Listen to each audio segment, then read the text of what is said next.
Hello there, how you doing? Welcome to our newspaper review on Niger Watch. How are you doing? Good morning, good afternoon, and good evening. So each and every one of you, my Niger Watch family across the globe, I hope it is a good day going for you, and I hope you're well. Thank you for being on this broadcast with me. Thank you for being interested in the affairs of our country. All right, please do well to, you know the drill, but if you're just joining us for the first time, hey, what's up? My name is Ima, and it's good to have you on this broadcast. Please do well to like this broadcast as we move on. Do well to share, invite someone onto the broadcast. Yes, please do so. All right, and also take our time to subscribe to our YouTube channel if you are yet to, and turn on your notification bell. All right, thank you for joining me on this broadcast today. I hope your day is going fine. Osagwavo, how you doing? Beautiful morning to you. Big shout out to Mommy Diaspora, dearest Mama. We value and appreciate you all day, every day. Thank you for being on here with us. And of course, I'm giving a big special shout out to my boss, Mr. Niger. How you doing today? I hope you're watching. Giving a special shout out to you. Thank you for being so amazing. Yes, thank you for being so amazing. And yes, to you, our viewers, it is because of you we return here every day. Thank you. This is the first day of the last month of the year. It's such a huge deal. It's been 2022 has been quite the year. Oh dear. 2022 has been quite the year, and I am so grateful to be in this place, this state of mind. Moreover, somebody woke me up. In fact, it's a new start. It's beautiful, and I'm sharing that, that's good news, that sunshine, miracle. I pray it's a beautiful Christmas for each and every one of you, and everybody back home. I pray there is a Christmas from heaven for each and every one of us. All right, well, happy New Month to each and every one of you, and Merry Christmas in advance. Can we begin to say Merry Christmas already? Osage Daddy, how you doing? It's good to have you on the broadcast. Thank you for being here. If you are yet to like the broadcast, please take our time to like the broadcast as we move in. Okay, so a special shout out to each and every one of you. Let's see who has been missing on the. Okay, Brother Nice, I saw you yesterday, but yeah, I was going to give a shout out to you, but I didn't see you today. Okay, so a special shout out to each and every one of you, each and every one of you. For the evangelist man of God, it's been a really long time. I hope you're well. I hope you're fine. All right, to each and every one of you, my panelists. Thank you for doing this with me. To Niger Watch family, thank you for accepting me. Thank you for showing me love. Thank you for appreciating my work. Thank you for everything. I'm full of gratitude this day, and I am even more grateful to see the last month, right? To see the first day of the last month, and I know definitely that we are all going to be crossing into the new year. Hi, Sam Sky. Hello to you too. Happy New Month to you. Thank you for being on here. Happy New Month to each and every one of us. I want to scream already. I am still so excited about Christmas like a child. Oh dear, yes. All right, we're moving on to the papers of the day. So a special shout out to each and every one of you. Please do also like this podcast. Let's move on, right? All right. Our first paper for today is going to be the Punch. On the comment section, the link has been posted. If you would like to come on and let's have the conversation. So, federal government are moving a policy, to start teaching in mother tongue. What do you think about that? I really want us to have a conversation today. I really want us to have a conversation today. Okay, let's move into the news proper. Good morning to you, Sagovo. How you doing? You're welcome, Sam Sky. You're welcome. Thank you for being here. Yes, Mr. S.A. Love, how you doing? Good morning to you too. Happy New Month to each and every one of you. And Merry Christmas in advance. You'll be hearing this from me every day until Christmas. And I hope you don't have a problem with celebrating Christmas because I'm about to make you fall even more in love with it. All right, welcome to the broadcast. Let's move on. Our first paper for today is going to be the Punch. Please do also like this broadcast. All right, on Punch we have INEC gets up for elections in Northeast, deploys beavers.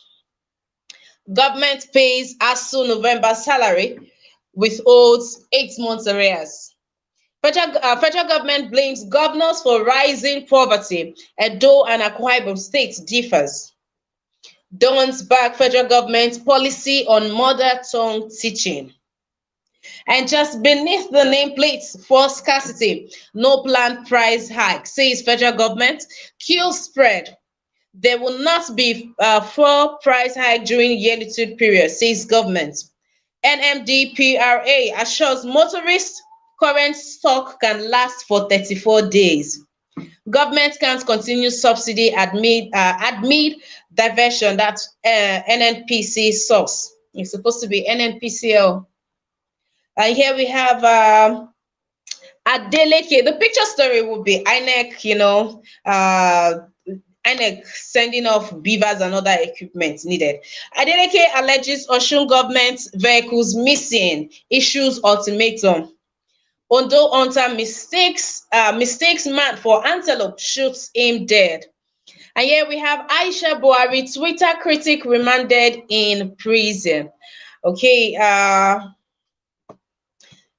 so we've been following the story on the student, if an IS student, Jigawa State University, that was picked up by DSS. Later on, we got to hear that they are police, but whatever it is, at this point, it's been almost a week, if not over a week. I think the First Lady should not, belittle Nigerians. Nigerians are calling. There are hashtags. People are asking for the whereabouts of the boy. Even if, the law wants to take its course, if he's found guilty, the First Lady should say something. We cannot have a president that has a thing for not talking to his people, and then the First Lady too. Wow. Our first family sure does have a thing for, do you not know the position that you people are in? If you have a thing for not talking to the people, especially when they are asking you questions, then do not avail yourself in that position. A PR, a media team, even she herself. Do we have people that they don't? Are we going to say they don't hear what is happening? They don't know what they don't relate with Nigerians. They don't have Instagram pages. They don't use their phone. They don't go through main media. They don't know what's happening, or they can hear and they can see that we are clamoring, we are asking questions, and it is a deliberate action to just keep. Wow, amazing. All right, amazing. This particular first family, wanna try, wanna really well, the First Lady is still keeping mom, which is very unfair. The parents, even the lawyer, everybody, they are reaching out to our office and begging. Well, they're begging, and the young man is supposed to have an exam for 5th of December, and they're using that as a yardstick to say, okay, bail should be granted, bail should be considered because he has exams to write, and the trauma and everything. Well, still mum about it.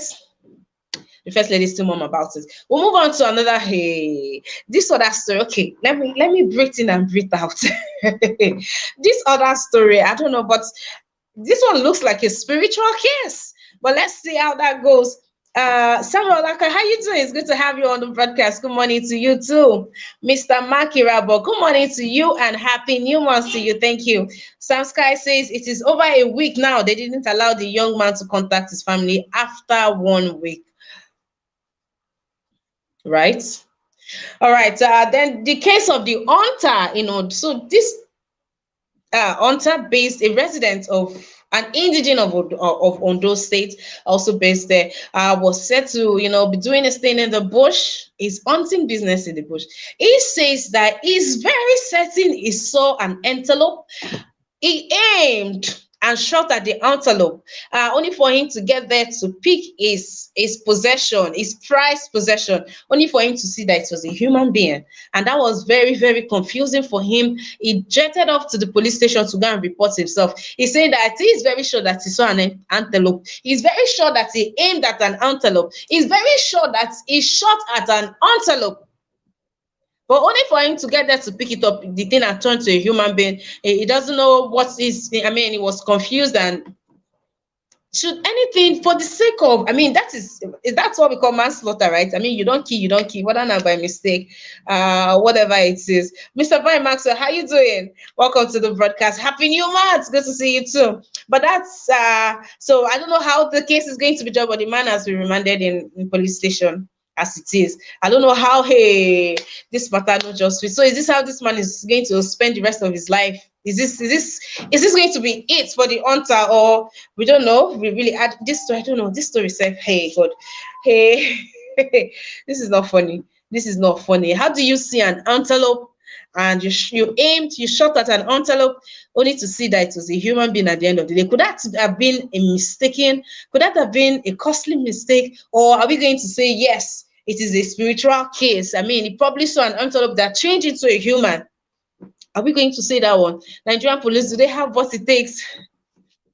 All right, talking about Adeleke and Oyetola are going to be in our faces for a long time. It's going to be, we can say that, okay, no, let me not conclude by saying that, but it looks like Adeleke is not letting it go easy, that he was, victory was snatched from him, and it looks like a retaliation. It looks like a retaliation. Adeleke government are coming out saying that the Osun government vehicles are missing. And he has also issued ultimatum on when, how soon that it should be returned. And now there is, they said that his camp sent letter for handover to be done, but it was not honored. That a date when they wanted to have the inauguration was when they called the team at about 2 a.m. in the morning that they should come for, and they said they cannot start coming to such a place at such odd hour, a wee hour of the night, that they should hand over to the permanent secretary. So some of the things that they are, getting to find out now, some of those things are not there. They're only just discovering, and it's not taking it lightly on them. It's not taking it lightly. Okay, let's take this comment from Samuel Laka. Says, when they can't debate their manifestos with Nigerians, how would Aisha Buhari do otherwise? Wives and husbands of parties that don't debate also don't talk to Nigerians. They will delete tweets. Honestly, we have to do better, because this is not nice. This is not nice at all. The father of the nation does not talk to his children. The mother of the nation, Ngwanu, when you are asking her questions, at least we are asking you, we are calling. This is one time that Nigerians, everybody is saying Aisha Buhari. We are calling out to you. Let your office say something. Distance yourself from it, or whatever it is. But don't just keep mum at the people. We're not rich to call una wey una go answer us. We're not rich. But Nice, welcome to the broadcast. How you doing? Thank you for being here. Okay. Yeah, Bisima, good morning. Happy 1st of December. Happy New Month, my brother. Hello? Merry Christmas in advance. Yeah, I hope we celebrate this year. I hope we will not face the same sorrow we faced 2022 this year. I think we'll overcome the same way we're able to overcome last year. We'll overcome this year, and we'll be better. Not to see to it that we don't have something like this to overcome. Something better. But thank you for that, brother Nice. Amen. Yeah. All right. Thanks. All right, so let's move on with our newspaper review. So when you read the papers and you see what is happening on ground, you will know that NNPCL, right, the Minister of Petroleum, Ipman, the marketers, all of them, they are not in sync at all. Imagine the federal government saying no planned price hike, says federal government. Meanwhile, Nigerians are buying fuel from 220, 250 to as much as 350. So as in one state, people have four prices. In fact, the price depends on where you are buying from. The price depends on just where you are buying from. That determines the price you are buying. Everywhere in Nigeria, the federal government are coming to tell us that there is no planned. Which one is this? There is no planned price hike on top of wetin don increase already. An NNPC source is coming to tell us that government cannot continue subsidy admin. I mean, we're already buying at some places are buying twice the price, and the federal government are coming out to tell us, wow, All right. Well, the federal government are saying that there is no planned price hike, and saying and also NNPCL are coming to tell us that they have enough products to take us for 34 days. And marketers are coming out to say it is a lie, that they are buying from private depot.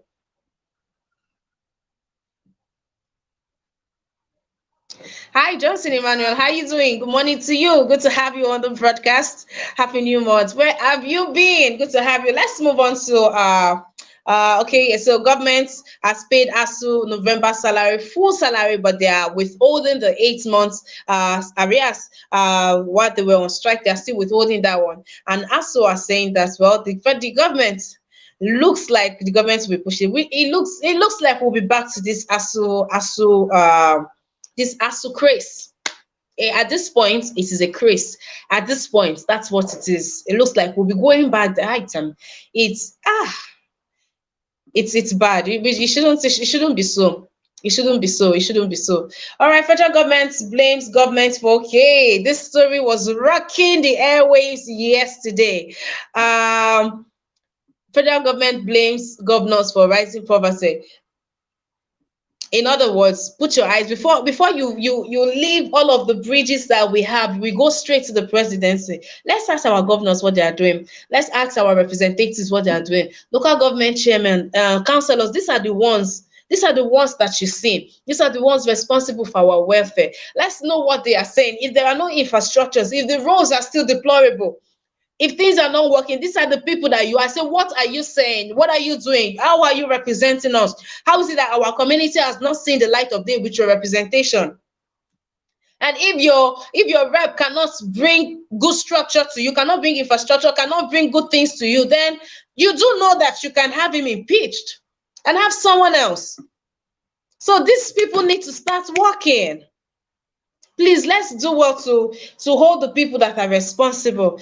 Okay, Samuel Laka, yes, of course, I'll be taking submissions on the comment section. So please talk to me on the comment section. Samuel Laka says the only time they talk to Nigerians is when they want to do Lekki massacre answers. The bullets and imprisonment is the only way they talk to Nigerians. All right. Justin Emmanuel. Well, so far you're the only one complimenting my hair, and I choose to take that as a compliment. All right, thank you very much. We'll move on to another paper. If you are just joining us, welcome to the broadcast. Thank you for being on here. All right, move on to another paper real quick. Let's take Tribune. Okay, on Tribune. Oh dear, please just a minute. All right, and here we have train users worry as details of new fares leak. And then NRC, National Railway Commission, they are saying that they are not aware. The way these people are not in sync with their ministry and with their industry, it just makes it look like some other person is doing their job, or nobody is even. So who puts this new price out there? FEC approves mother tongue for teaching in primary schools. Here we have federal government blames state government for rising poverty, accuses them of preferring to build flyovers, airports to combating hunger. Nigeria was off in 8 years of APC, and that's by Atiku. Lecturers get full salary for November as federal government withholds 8 months arrears. Court remands medical doctor in prison over alleged sexual assault. Nigeria has highest malaria prevalence in children. NAS declares protest over unofficial increase of PMS pump price. Okay, what story are we taking here first?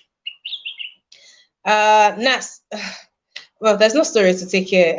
NAS saying that they declares protest over unofficial. Federal government are saying that they've not increased pump price. So when we reach filling station, we'll tell the marketers or we'll tell the fuel attendant that no. Buhari said that they've not increased, so we should buy at 175 as we should buy at 165 as usual. Really, Are they joking? Are they playing with us or what? If unless you're not ready to get products, if you're ready to get products, you'll be buying at what you see. Then let the federal government, they shouldn't be telling us that they've not increased. They know that the marketers has increased. They should look at the reasons why these people have increased and deal with them, and not telling us. And then the marketers will come out and say it is a, hey, these people. Marketers will come out and say it is a lie. Ah, all right, well, so there's no story there. There's really no story there. All right. Dr. Olaleye, the socialite doctor, has been remanded.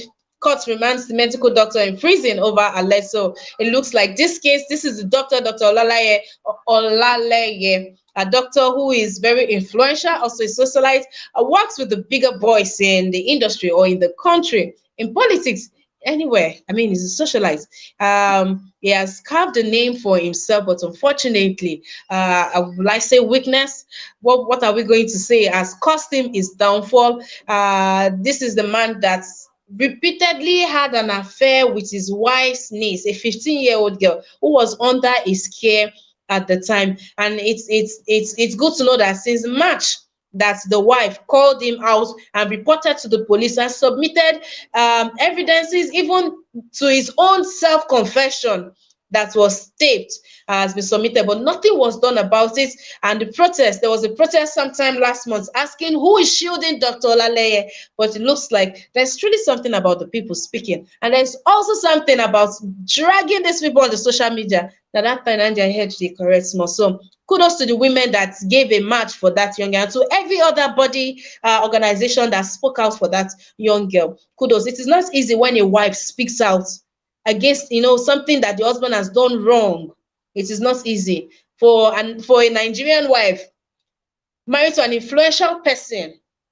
Come on, it's not easy. So it's good that, all that labor, all of that was not thrown or kept aside. And this, I hope, will encourage other people to speak up, other people to do the needful in a case like this. All right, let's see. Okay, there are submissions from the former newspaper review. Let's see.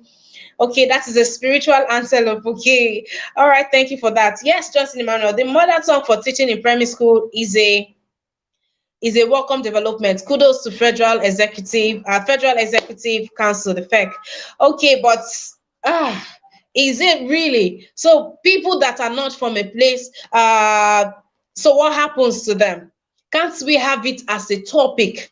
Can't we have it as a subject instead of people being taught in their mother language? And sometimes we all don't stay in our state of, in our, what is it called? Our state of origin. We all don't reside in our state of origin. So what happens? What happens at that point? So a person who has been here and migrates to, say, staying in Akwa Ibom, you happen to relocate to Lagos, they begin to teach them what's its language that they don't understand. I think having a general language, teaching in a general language that everyone understands, like English language, helps, so that when we move, that's our general language on here. You said they should learn the language. All right, this submission will be to my panelists, to each and every one of you. We'll come to that. Let's see what other story that we have here. Well, Atiku dared to say that Nigeria was off in 8 years. Well, this 8 years, we don't see shaking. We don't see something, Sha. Atiku, you're right. We don't see something. But it doesn't mean that the decay started 8 years ago. It has been going on before now, when PDP were in power. But this one is finishing. This 8 years just give us smackdown. All right. Okay, we'll come to that. We'll come to that proper. If you're just joining us, welcome to our newspaper review. Thank you for joining us. Do you also think that education should be taught in our mother tongue? It is a different thing when you have a language as a subject. That's different. Talking about comprehension, how do they? Wow. Really? Are we really ready for this? Okay. If it's okay as a subject, that's my opinion. I can't wait to hear from each and every one of you. I think we have just one more paper to go. Let me take that one, and then that would be the Daily Sun. Okay, on Daily Sun, this is what we have on here. Ohaneze insists on Peter Obi flees insecurity in Southeast. 13% derivation arrears refund. Akwa Ibom stakeholders tackle Udom. Governors have no power to stop rallies of opponents. IGP Uzodinma and him others list impediments to free, fair election. NNPC blames fuel scarcity on bad roads. Repairs in Lagos. Oil marketers disagree. All right. Abdulrazak Bello Bagudu Ikpeazu presents 189.4 billion naira, 172 billion naira, 167 billion naira, 157.5 billion naira budget proposal.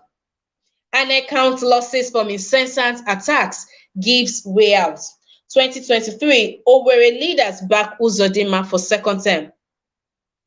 And again, federal government slams governors for neglecting fight against poverty, but preferring to build, infrastructures, flyover bridges, and they're saying, where are they using the bridges to? Who are they building these things for? That they should do the one that is for the people.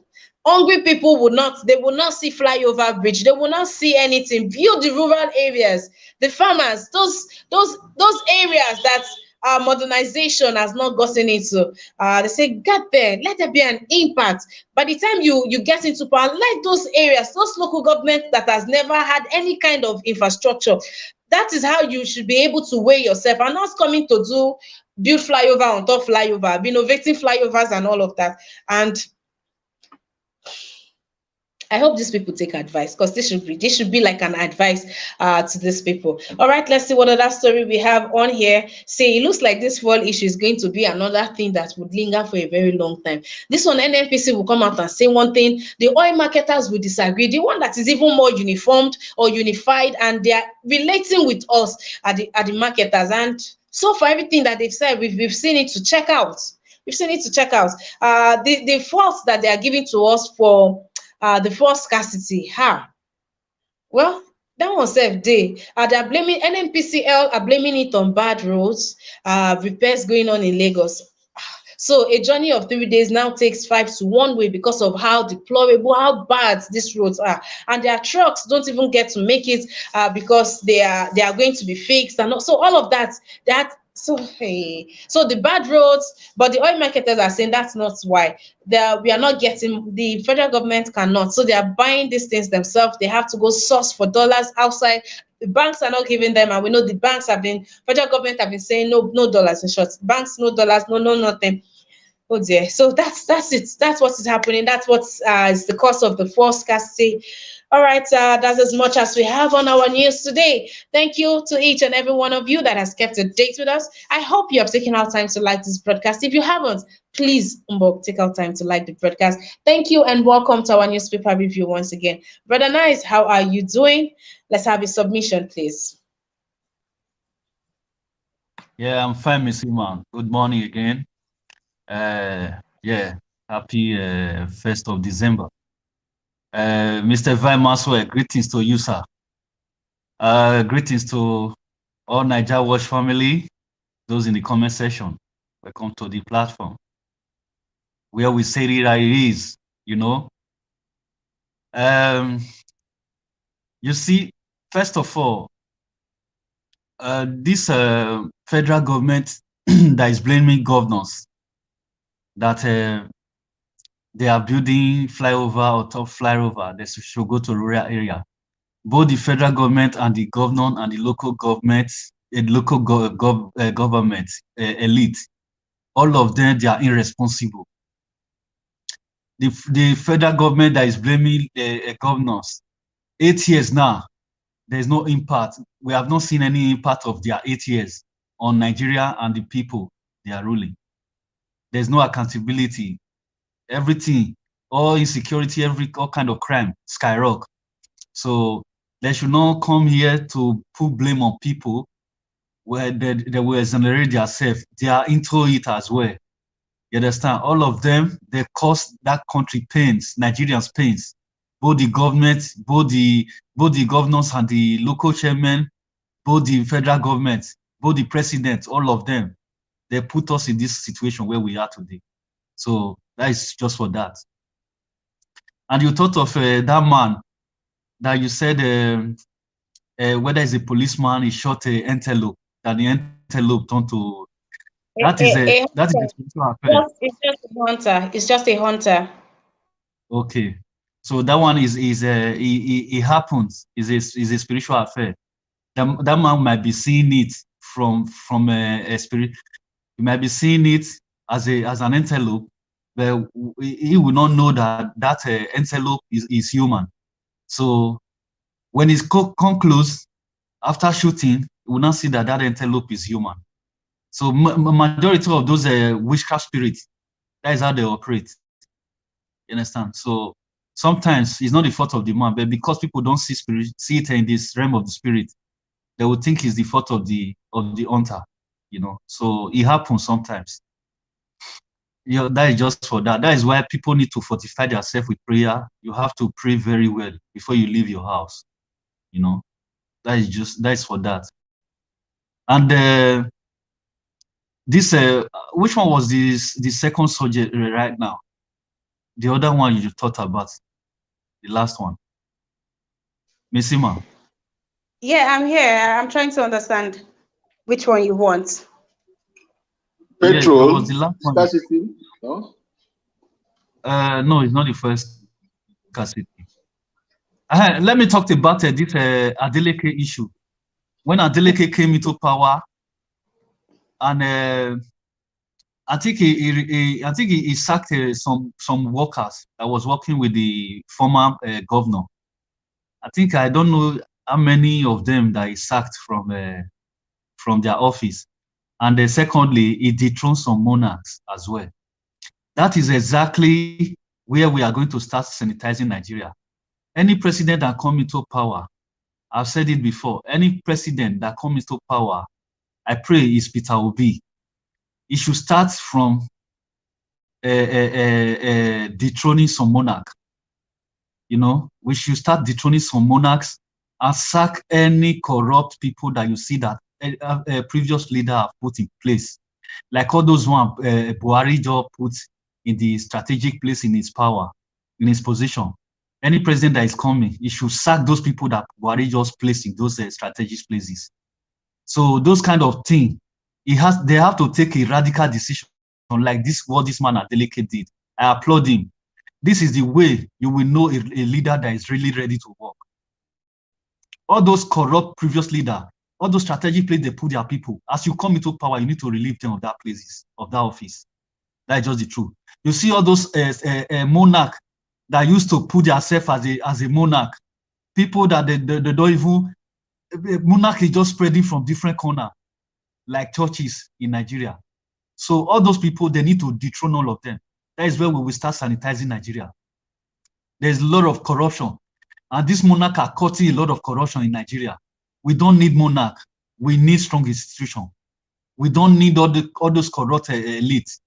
We need strong institution and a responsible leader that will do those things, that will change Nigeria drastically. That is what we need in Nigeria. I wish I will come as a president of Nigeria. I give myself 1 year. You will see the difference. 1 year. All those posties, all those people that are let themselves as a monarch, let themselves as a chieftains. Immediately as I come into power, it will not take me 45 hours to take these people away from where they belong. 45 hours is too much now. You understand? So all those corruption, people that want to really fight corruption, that is how they operate. You see, this is example what this Adeleke did. You understand? So that is just for truth. That is just for that. I don't know if there's only that subject I have to touch on. You understand? Yes, federal government are proposing to start teaching children in their mother tongue. So you know how you go to school and they teach English to teach you maths, English. They'll start using the mother tongue of that state. I can't wait to speak on this. You know, in this situation now, this is the time they want to introduce teaching in mother tongues in Nigeria. when people are advancing, when people are learning different languages to make sure that they strengthen their institution, to strengthen their IQ. This is it. Instead of them to be introducing different languages, French, Spanish, so that people will be to open the mind of Nigerians to see the world. The world is big. As I'm here now, I speak almost about 4 foreign languages that I speak, and I'm still learning. I still want to learn another one, Italian or Spanish. You understand?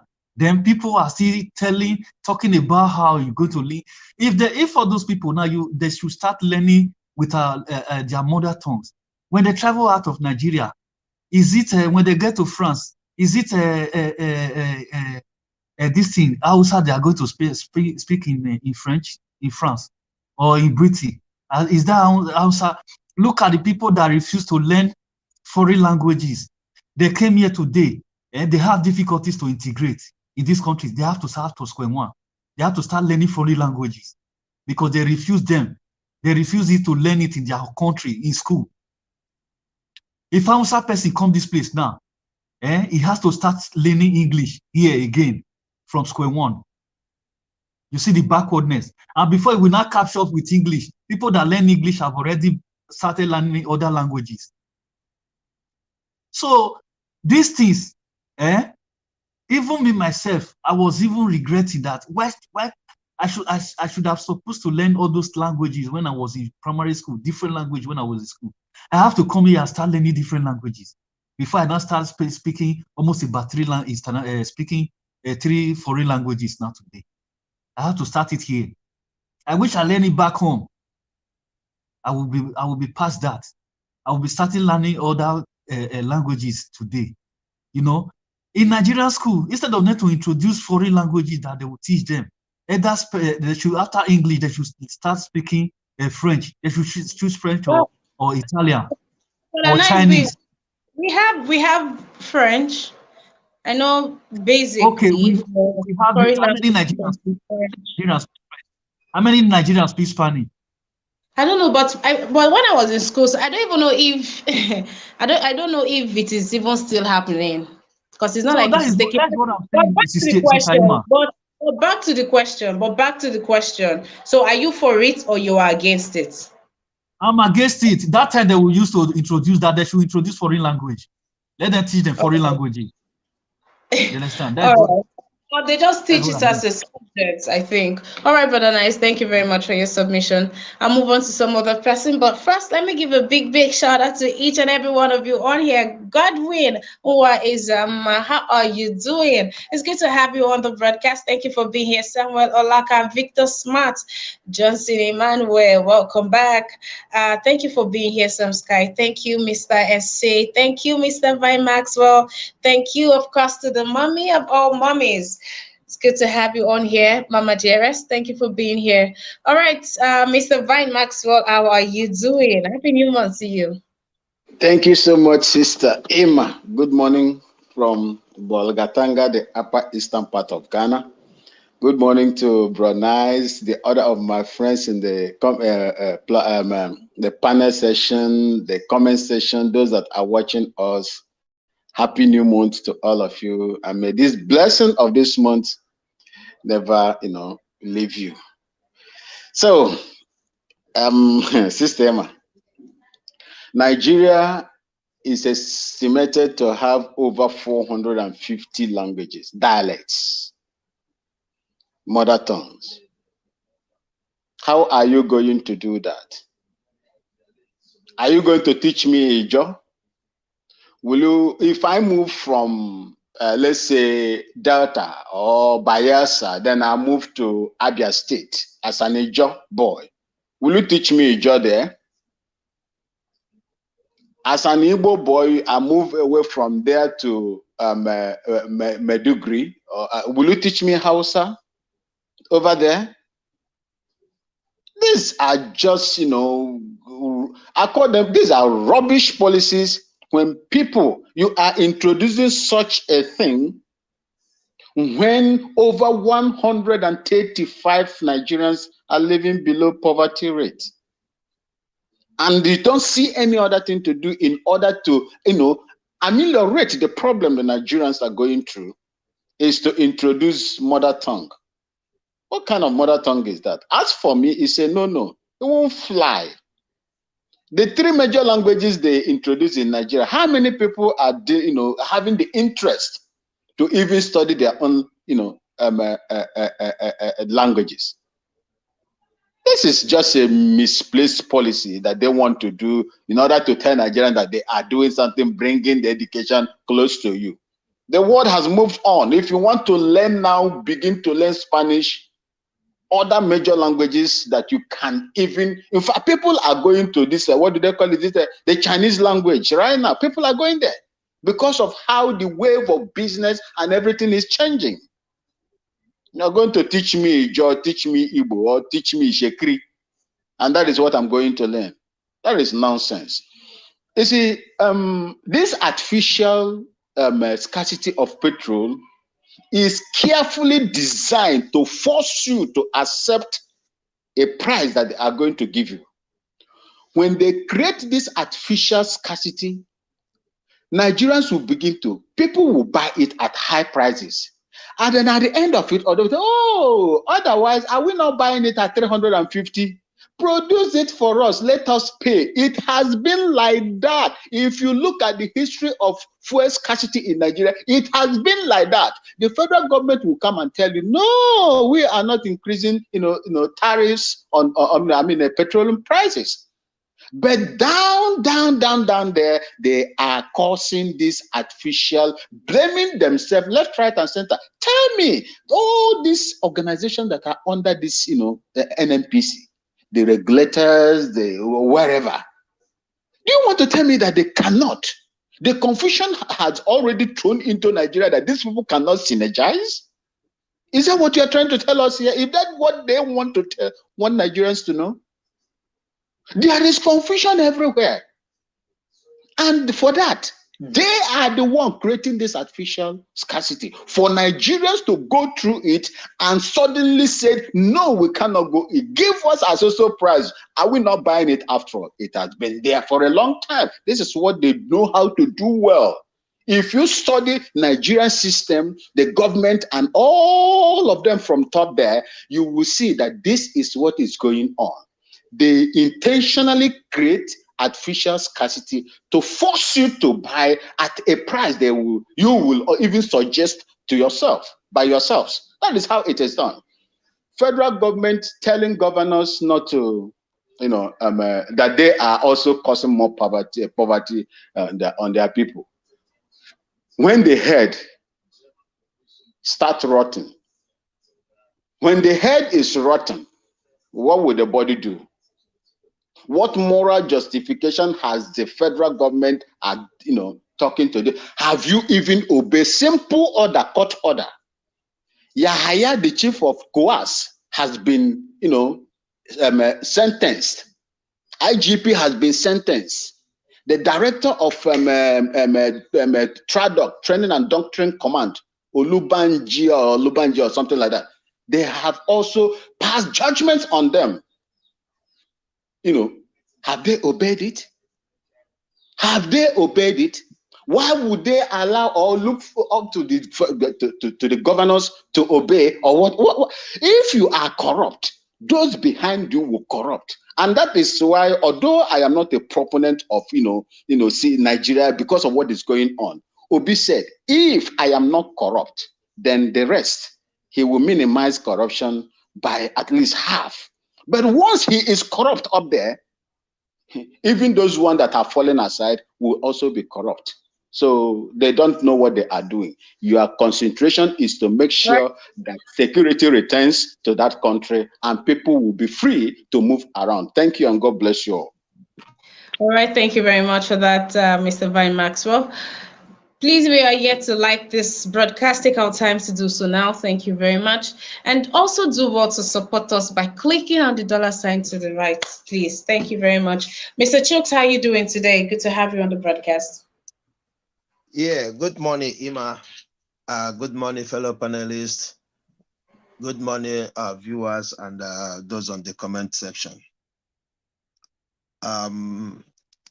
Yeah, like the previous speaker said, I don't think there's anything wrong in using mother tongue to teach. But Nigeria has missed that opportunity. What do I mean by that?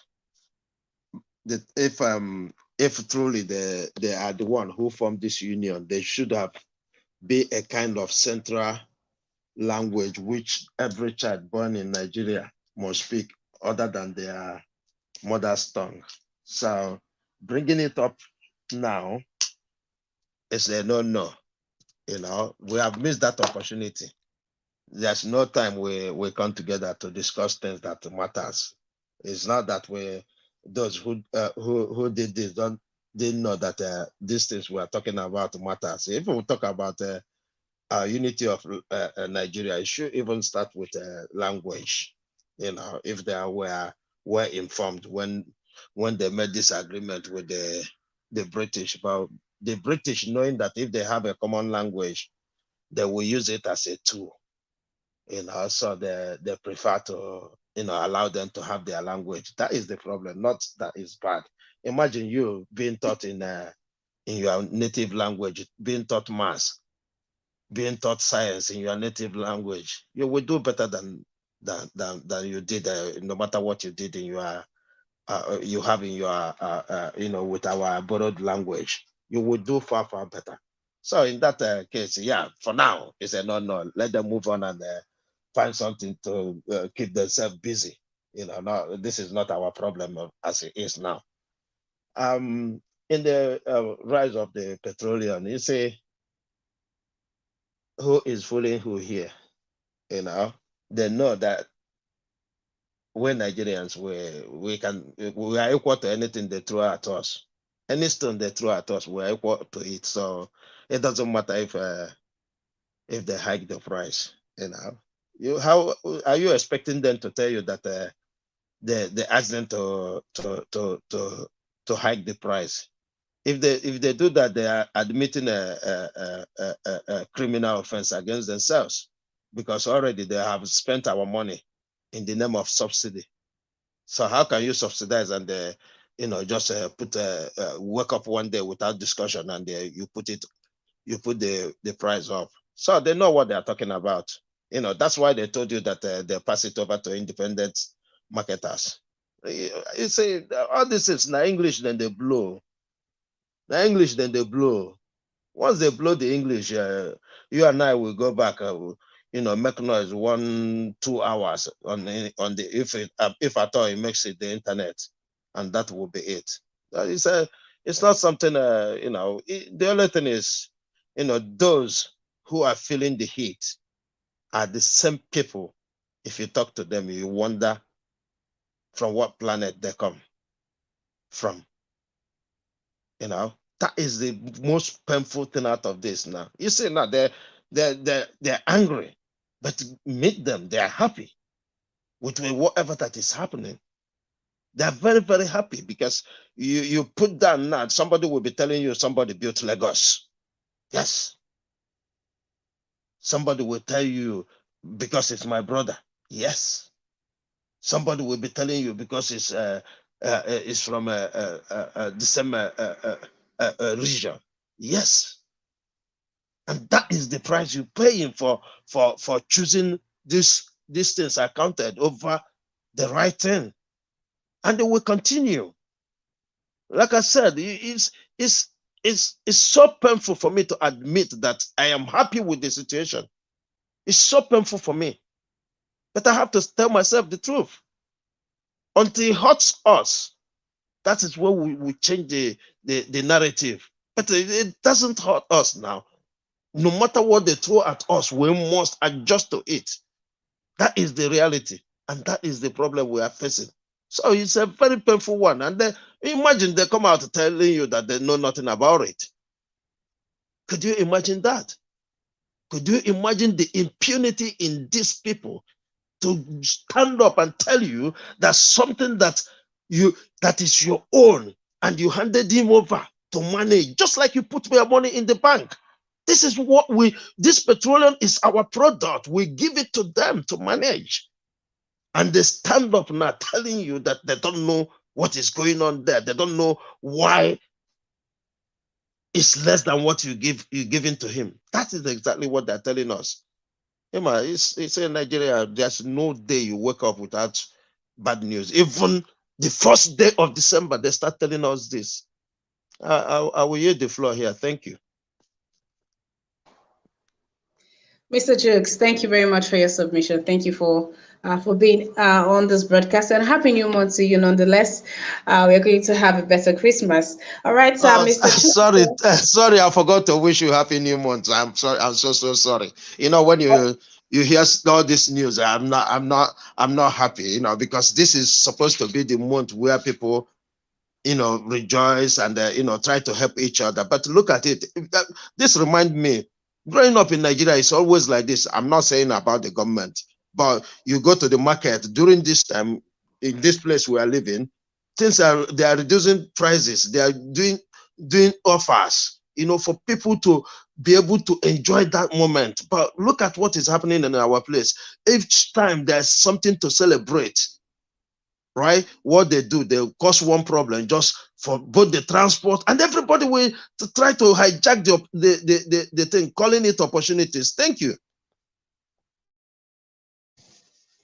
All right, thank you very much for that. Thank you very much. We'll move on to Mr. Chibuzo. Mr. Chibuzo, how are you doing? Welcome to the broadcast, sir. Yeah, good day, Ima. Good day, everybody listening. Well, what I just want to add on the issue of the language concern is, this is just to raise ethnic tension because of if you watch major countries today that is call themselves superpower, all those superpower from America, Britain, Germany, China, all the Italian, all the superpower, Russia, France, all these people, why they are superpower? Because they speak in one language. And because of that one language they're speaking, that is what is making them wherever they are today. So right now, if we use this ethnic division called language, then I introduce it into our educational system, what's going to happen there is now everybody will become completely, what they call it, ethnic division. It's very hard for you to understand somebody coming from other tribe. For you to, emerge with them, because that will take you years, and that is time wasted. So this is what our government just want to put us into. They just want to introduce, a confusion to Nigerian system so that everybody will be scattered. We have an issue in Nigeria. Language is not our issue.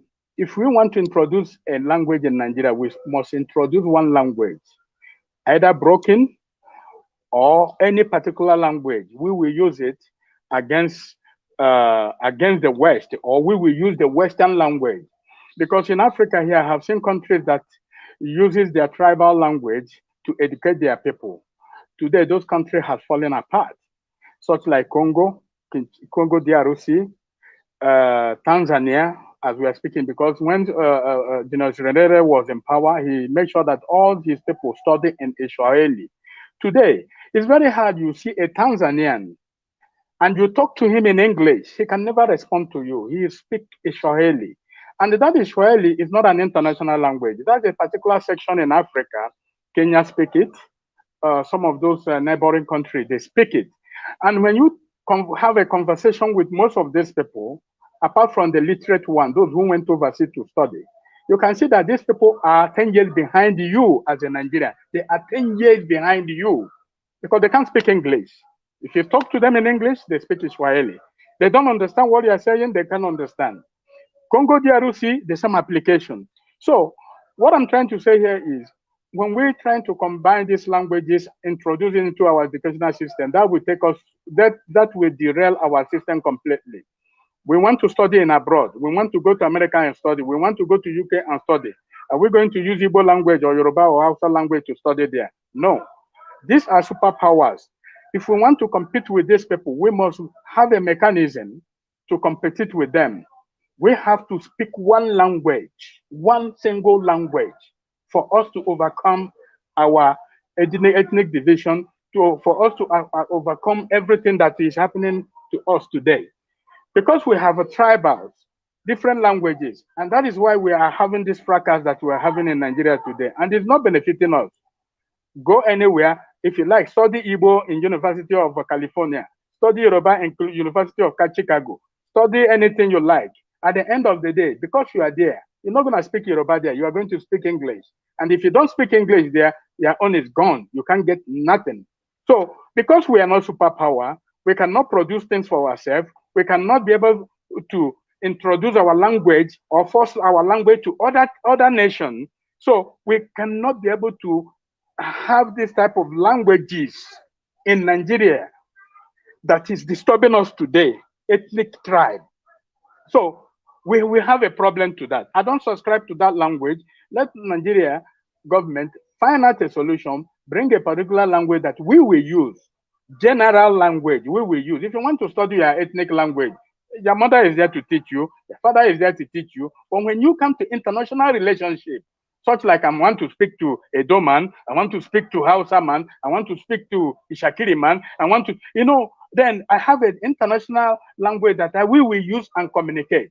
But if we divide ourselves and continue using our language and introduce it into school, our children, they cannot be able to emerge with other countries. Look at even China we are talking about. China cannot go to London and speak Chinese. They struggle to speak English in London. They struggle to speak English in America because in their country, they only learn Chinese. Even Chinese is even better because they are more advanced than us. They can do things that we don't do. They have manufacturing section that is too much. They feed the whole world. So for them to advance in their education, they need to go to the West. And when they go to the West, they need to start learning English again for them to match. Because if they cannot learn it, that means they are doomed. They cannot be able to return to China without education.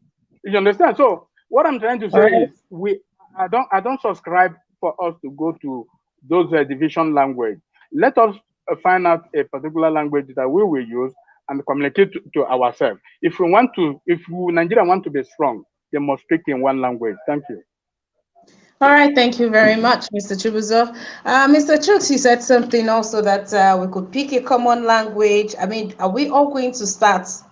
The only language that is common or universal for us here is the pidgin, vernacular. Unless that is the only one that is, that is going to be used, but having to, are we really, really, people are paying so much to have their children speak like foreigners, and you are saying that schools here will begin. I don't know how many people would accept that if vernacular force to be our, safe option here. You were going to say something? Yeah, even though now, if we have a manufacturing companies that manufacture goods in Nigeria, are we going to write Hausa on it? Are we going to write Igbo on it? We must use an international language because of export, because of those foreigners in our country. We need to use an international language. Even the pidgin is related to English. It's just the way we, separate some certain figures on it. But it's an English language. And if any person who understands English, when you explain pidgin to him, he will understand very easily. For me, I prefer that pidgin to become our national language. Like I told you, one language, the nation will stand. With different language, we divided. Thank you. All right, thank you very much. Thank you very much. Okay, let's see if our airports will be able to adapt this into. I mean, that would be a nice infusion. Ophili, hi, how you doing? Good to have you on the broadcast. Hi, good morning. Okay, Mr. Ophili, welcome. Happy New Month to you and Merry Christmas in advance. Same to you. I just joined the program a couple of minutes ago, and I heard somebody talking about how ugly it is for people to start learning their own mother tongue. First of all, we come from a mother, just like a computer information comes from the motherboard. So when God created you, He created you in that mother. So education starts by knowing yourself. You can't study about others without knowing anything about yourself. And that's why God gave us a mother tongue. I live in Belgium, for instance, and Belgium speaks 3 or 4 languages. They don't know ethnic, they don't know tribes. This ethnic and all this tribe we're talking about in Africa is what the Europeans who came to conquer us gave to us as a story to live our life, to divide us. In fact, the diversity in Africa is supposed to make us great. I grew up in Nigeria because my father was a police officer. I was able to travel around Nigeria. In Edo State, for instance, far in the when I was a kid in the early 80s, Edo State was booming with craft. They make all these beautiful crafts in Edo State. The Igbo land was famous with akwete, a kind of dress that is only them can make. In the north was the pyramids of granite and all that. But when they brought this education, this Western education, and told us our language is vernacular, we left everything that is originally ours. There was a time Nigeria was greater than China. China was going through what Nigeria is going through at the moment. China closed their borders and look within themselves. They will buy a car from America, for instance, and bring it to their own technical schools, teaching their indigenes with their own language.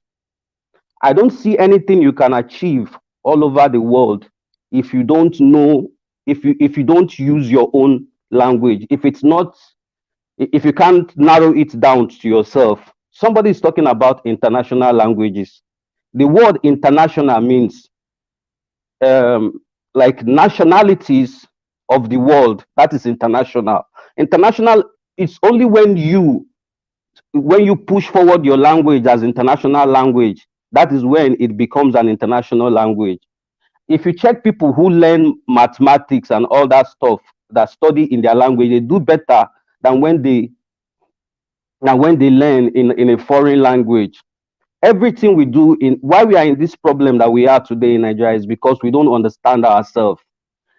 Language we speak is not a problem, but our educational system, every child is in Africa is made to feel that they are not original, that they have to learn about other people before they can become human beings. So I don't see how somebody can say that learning your language it will further divide Nigeria. If you learn your language and you learn of other people's culture, like over here in Belgium, people in the Flemish zone go to the French zone to learn about they go on excursion to learn about the culture of the French people, and the French people go and learn that of the Dutch people, so they get to know themselves. They live as three separate people in the same country, and there's no bandits. There's no bandits going on. There's no headsmen killing anybody, but because they understand themselves. And if you come to the Flemish zone, of course, nobody is ready to speak French with you. If you go to the Dutch zone, nobody is ready to speak French with you. You have to speak when you come to their region to live. You have to learn their language. Even when they understand your language, you are forced to speak their language because you are in their zone. And that is what we don't understand. Our educational system is flawed. So I think it's a very good idea that when they begin to teach our people in their mother tongue, because that is who you are. That is your culture. It's just like if you ask, it's I want people I respect in Nigeria are the Yorubas. If you ask a Yoruba girl, what's your name? She will tell you Temitayo, Adebayo. But if you ask somebody from this, maybe the southeast or the south, the person will tell you Precious Michael. Precious Michael doesn't give you identity. Precious Michael does not. It's not even a name. Back in the days, African name means something. The names is powerful, and your name leads you to what you are to become. But nowadays, um, because of what's going on in our country, we don't know anything about ourselves. We don't know our history. We don't know how. We don't know where we are. We study other people's culture. We take other people's way of life, and now everything about us to us is inferior. So we have everything, yet we are hungry. If you see what's going on now, if you see democracy in Nigeria, you compare it to what democracy is in other parts of the world, you see it's different, because everybody brings democracy to their country, to their nation, and indigenize it, and it becomes their own system. They use their own system to carry it out. But in Nigeria, we want to be Americans, and all these things are not helping out. If we have big musicians like what's the name, Burna Boy, and all that, All right, they Mr. don't. Ophili. Excuse me. I said, all right, Mr. Ophili, time up. Ah, Okay, okay. I cannot help but notice that this is the first time I'm having you on my broadcast, and I'm saying welcome. Thank you for being on this broadcast. It's good to Yeah, have you thank here. you. My name is Nima. Please, I'd like to invite you to keep a date with me Monday through to Saturday, 10 a.m. Nigerian time. We have our newspaper review where we discuss what is happening in the papers and educate people. Also, yeah. So I wanted to bring your attention to something. Now, let's try to be, let's bring it home. Someone is staying here, like this one of our brothers here, Johnson Manuel, saying every region is says. Now someone grows up in Adamawa, right? And then midlife or things happens, or the parents, especially those that are military children, they get to move all the time, or for whatever reason that child has to move at his teen, say he is 14. Now, at this point, do not forget that he has been taught in his mother language, the mother tongue of that place. And now he has to move to another region. Say he's going to Akwa Ibom State, where education is also being taught in mother tongue. How will he adapt? Where will he begin to learn from? That's what we are talking about now. Will the federal government speak one universal language, which we already know, which is pidgin, which is vernacular? Are they going to stick to that, or how will this mother tongue? How will it thrive? How will education be effective? That's, if you can break it down, please do so.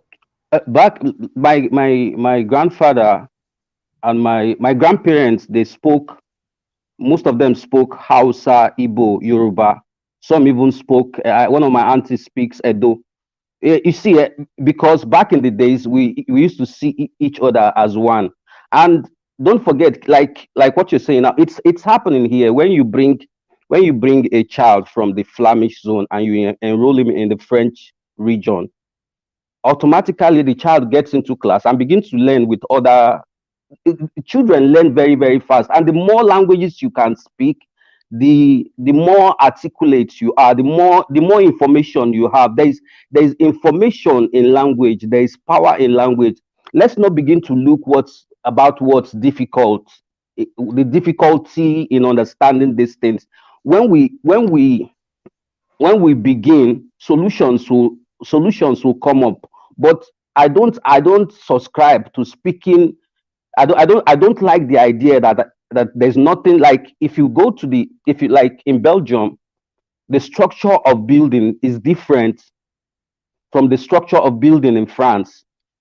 When you are in Russia, the way the people they build when the only thing that will tell you are in Russia is their structure of building. The same thing in China. But if you come to Nigeria, it's like you're somewhere in New York, or you're somewhere in London. We don't have anything that is ours. So it's your culture is everything about you. You have to carry it everywhere you go. So there's nothing wrong with somebody moving from Adamawa to the other part to learn and begin to learn the language. That's when we begin to know ourselves, for instance. Okay, no, but I think you're not getting my question. Yeah, when this person moves from Adamawa to Akwa Ibom State, how does learning, because the person doesn't even understand the basics. You have to start all over again. That's what Brother Nice was saying earlier, that when you come to the country he is in, or you gave instances of other countries, you have to go start from the basics. And now when it has to do with education, this one, people are learning for the sole purpose of communication. Now you're learning for education. Are you just going to push that child to continue in JSS2 or something? Or because the child has to understand, you child will have to be starting from basic. I think mother tongue should be a compulsory subject in every state. We should start from that. Not having, people usually we are torn between Yoruba and Igbo, right? That's where I Yeah. think that's of the Wazobia thing. Instead of doing that, let every state, let them insist that subject being in the curriculum. Every state, private school, whatever kind of school, let the language be learned. So you know that if you are going to another place, general language is something that we would all understand easily. And then compulsorily you get to learn the mother tongue. The same way you wouldn't want to fail maths and English is the same way you should dread failing that exam too, because it's supposed to be very important. I think it's easier. We've really passed that. Where are they going to start from? So which mother tongue? It's not like it's going to be one general mother tongue, because that's the problem. It's not going to be one. Where are they going Emma, to create one mother tongue from at this point? Mr. Tunaja, sorry, Mr. Philly, thank you for your submission. I have to move Okay. on to some other person. We are running. I'll come back to you shortly. Mr. Tunaja, Yeah, welcome. yeah. Good evening. Greetings, Emma, and to everyone on the panel, the chat, and to the viewers. This is an interesting topic because it appears that I don't know how it came about anyway. Um, I see in terms of the languages, from my point of view, Federal anyway. government, Mr. Tunaja, the federal government are proposing that education be taught in mother tongue going forward. They are pushing for it to be a Hmm. thing here. In mother tongue, then are they? How is that to be determined in terms of, because there are quite a lot of mother tongues in Nigeria, so that could get tricky. We will have to pick one, isn't it? Or two, or three, or four, depending on what that could get complicated very quickly. Tunaja, Yeah. sorry to interject here. You see, in Rivers State, I think they have 10 different dialects that they use in delivering news every 7 o'clock and 9 o'clock there. So if you are going to adopt a mother tongue in that kind of Rivers State right now, what will you do? Yeah. Thank you. Yeah, that could lead to very, very serious complication. I think what we probably need to do is decide, even if it's through a referendum, some major languages we can use in the country as official languages. And I think South Africa has more than 10 or so. So there's no reason why we cannot have official languages in Nigeria that students can actually have to learn. At least we should pick one. And the problem with our people is that we always think that if we pick one, one is suddenly is the king of the world. The English one we are using now, they are our king. Do we prefer them than something that comes from at least our language family? Because we have what they call the Niger Congo language family, and that's the language we all speak. The Afro-Asiatic languages is also linked to the Hausa language, which is also different. Personally, I would say they pick one in Niger Congo family, this in a language family, and we all start speaking it. And maybe we have two, one Afro-Asiatic, one Afro, this in a Niger Congo language, because that will make it easier for students to catch up in classrooms. And I think it's also important so that we can be able to communicate with our own. It offers some level of security when you speak your own languages.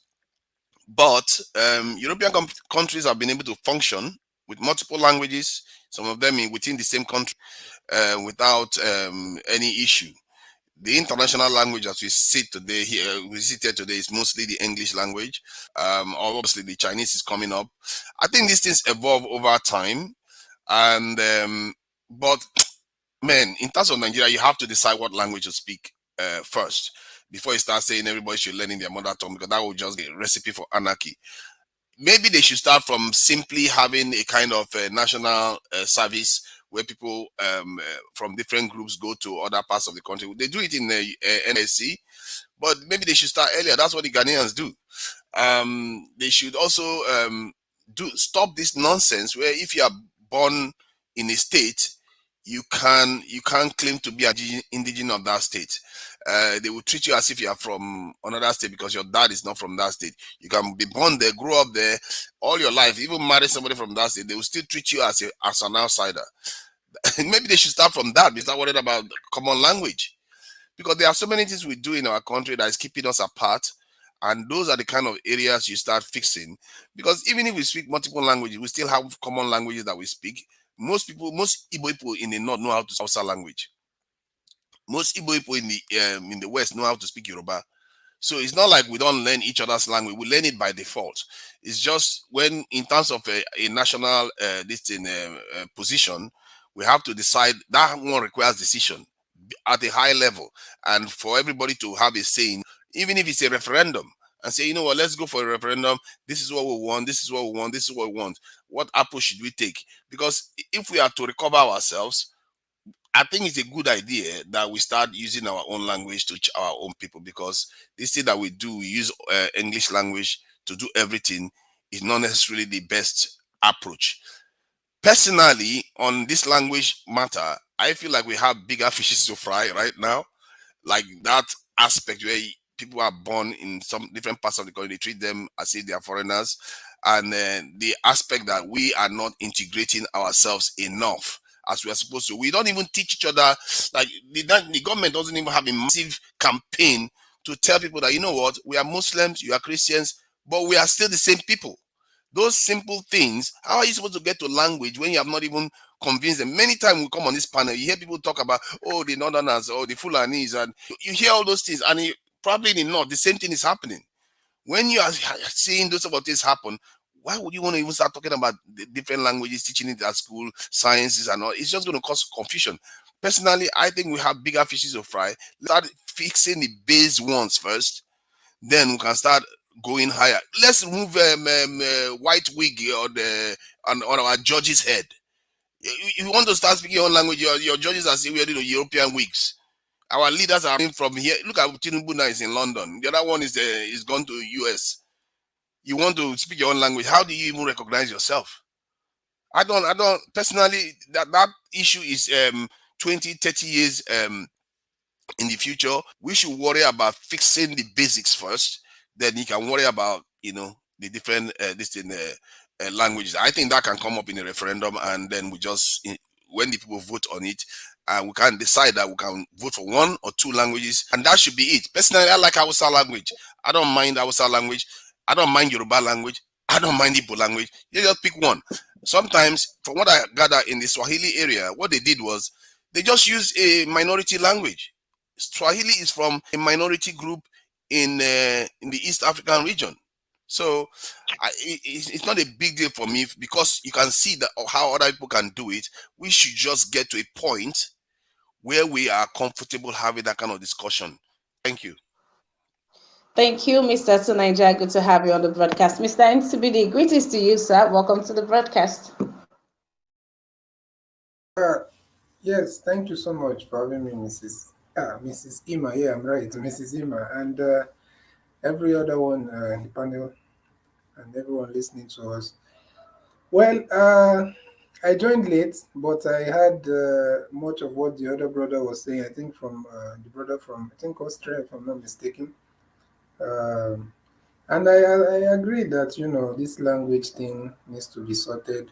But I also agree with Nigeria that the most important is a country that says they are doing federalism, says the Federal Republic of Nigeria. They'll tell you that because you're not from this state, there are some positions you can't get. Even getting admission into the university of that state, your own cutoff mark and everything is different. And we call ourselves Federal Republic. So it's just quite unfortunate that some of us are trying to assimilate. And if we are being honest, a lot of people from the south are trying to assimilate into every part of Nigeria, especially the Igbos and also some other tribes in the south region, and even the Yorubas to an extent. But it's just quite unfortunate that we still do not, uh, uh, we are still not coming to terms that the political class of the North, I will say the political class because I believe that the ordinary people in the North do not have a lot to do with this. These people, they have already divided in their mind. They are still fighting North versus South. And it shows by every single action that they take in the country. So uh, we don't want to start going back to, even pre-Civil War era and all that. We had what's the name? The former Sadauna, or Sudowna, what he said.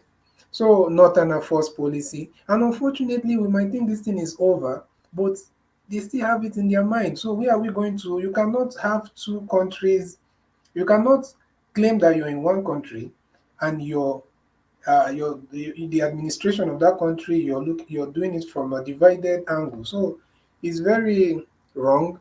And the language thing, like right now, I'm in Africa. I'm somewhere where, uh, you know, you find out that they are changing a lot of things. They are renaming a lot of European or British names in terms of places and all that. They are doing it slowly, but they are doing it because they don't want to make it look so obvious, like, oh, we are renaming everything at once. They might treat them like they did Zimbabwe, which we saw how that went. So it's just quite, we need to understand that we need to fall in love with our culture again.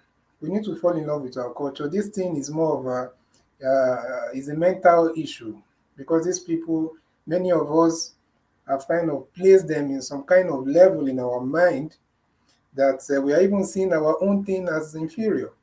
And it's quite sad. What's the reason? Even if you must have a foreign name, why don't you put it as your middle name?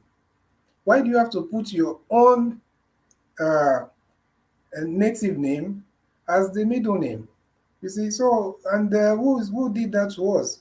The colonialism, we claim it has been over for long, so why are we still doing that?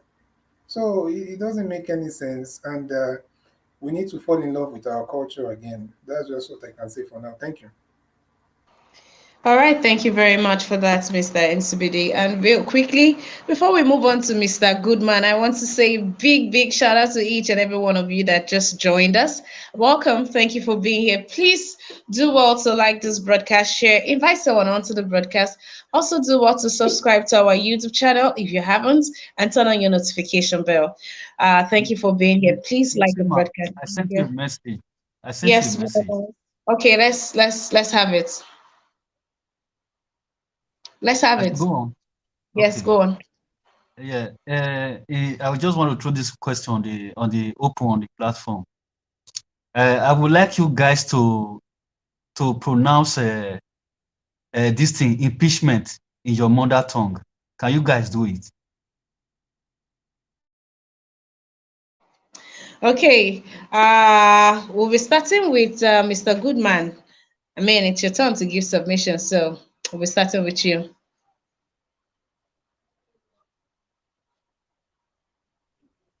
Sorry, I don't know. I don't know. I don't know impeachment. Okay. Welcome to the broadcast. All right, let's have a submission. So what I want to say is sometimes I don't know. We do it on purpose, or we just pretend like we don't know the problem Nigerian faces. This is the problem. Until we begin to tell ourselves the truth, we are not moving forward. We only what we wish for. It's not what we wish for. We have to be saying the reality, what is on ground. Not we wish that Nigeria will be great. We hope Nigeria. You can't be hopeful in a hopeless situation. Look, we keep saying our problem in Nigeria is not. Look, it's not the language. Other countries have different language. Okay, like person that's talk about Belgium. Belgium, they have different language, but the system of government they run it's not the way we run our government. Okay, they structure in the place the way that okay, every region run their thing themselves. So even if you want to move to another region, it's for your own will. It's you that want to move with your family. So as you're moving, you know, just like us from Nigeria, we are going to China. We know we are going to China. We know we're going to learn their language. So it's your own. You know that, like Nigeria now, somebody that is in North, you just transfer the person because we are in the system of government. So a police officer, a Hausa man in the North, serving as a police officer, you just transfer him to the East to go and be a police officer there. You now move these children. This is the problem. So you don't say we want to learn one language. No, we know we have these languages. Why not work? If we believe that our diversity is our strength, then we structure our system that will bring that strength in our diversity. Not bring a system that will keep dividing us. This system is dividing us. This system is bringing hatred among us. Why not structure in a way that the system, every project, look, the best way to teach a child, if you tutor a child with the language that the mother's tongue, all these scientists that you see, China, Japan, the children capture it easily because they taught them in their mother's tongue. You can't, before a child will first learn English or learn French, then before you start teaching him maths. This is take a longer way, but when you start, you already know his mother's tongue, then you start teaching the child straight mathematics. We know our problem. Let's not pretend like we say if they born you in Adamawa, you should adopt Adamawa. Adamawa should be your state. No, because my ideology is different from those people in Adamawa. Their ideology. So that is the problem. You cannot say because you born me in Adamawa, then the ideology. My parents, they are living in Adamawa, what they believe in. Then because I live in Adamawa, I will not change to Islam. I will not start adopting Sharia. No, this is we are operating two systems. It's not going to work. We pretend, we come here to talk, we pretend like we know our problem, but we don't. Our problem is clash of ideology. Our ideology is different. So all those fanciful idea systems they're talking, that if they born you here, you adopt, you should be caught. No, it's not going to work because our ideology is different. If it's a place, okay, let me, please, I'm just on, if like this Biafra they are talking about now. Biafra, they say Biafra comprises of different languages. But those people in Biafra, they share similar ideology. It will be easier for them to adapt because they share similar ideology. You understand? They share similar ideology. They believe in the same ideology. So learning language will not be a problem. But when you have clash of ideology, you believe my system is better than your system. This one believe my system is better than your system. These people, they practice this Arabic Islamic system of government system. Okay, see, we from the start, our movement is towards the West. We travel to America, we travel to UK, we travel to Europe. But they travel to they travel to Saudi Arabia, they travel to Iran, they travel to Iraq, they travel to Dubai. You see the difference? This is a system where we will keep trying to pretend until we begin to tell ourselves the truth that it's a clash of ideology. All this fanciful system you are bringing is not going to work, except a place where people share the same ideology. Then all those things you are bringing out is going to work. We are two countries. We are two different nations. Let me put it North and South are two different nations. We put together and give them same system. It's not going to work. You need to separate them and give the South their own system, give the North their own system. So anybody that wants to move to the South, from the South to the North, I'm going to a different system. I'm going to learn their language. I'm going to learn their system.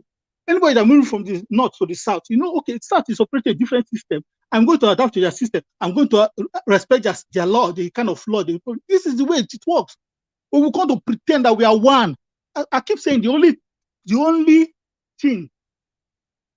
similarity I have with the people from the North is my skin color. That's my skin color. That's the only thing I have. But yes, my thinking, my ideology is different from theirs. We can come here to say, born you in the North, you adopt, you come from the North. No, you cannot born me in the North and not don't agree to my system of life. So I will just change and adopt your system of life. And we say we are one Nigeria. This is the problem. We should, if we want to do it North and South, we do it North and South. We can still be one Nigeria. Okay, South, this is your system you operate. North, we are one Nigeria. North, this is your system you operate. So if somebody want to move from the North to the South, he said, okay, this is a system that operates in the South. Is the Nigeria what? I have to know this one Fulani will come to your farm and destroy your farm because you're one Nigeria. Then when the governor say no, you must register in my state, they will say no, how can I register? They will kill people. This is the system. But if South is operating the system, if those those Fulani that are carrying cows come to the south, they will abide to the system of the south. This is the thing. Please, let's not pretend like we don't know the problem. We know the problem. We can continue to hide it, put it under the carpet. It's not going to work. We continue to have this problem, but we come out and tell ourselves the truth. It's a clash of ideology. Thank you. Nobody don't answer my question. Oh. Nobody don't answer my question. What is impeachment? Can I answer to that? Okay. Can I? Okay. Okay. How can I know the meaning of impeachment? Somebody wanted to answer. How can I understand what impeachment is when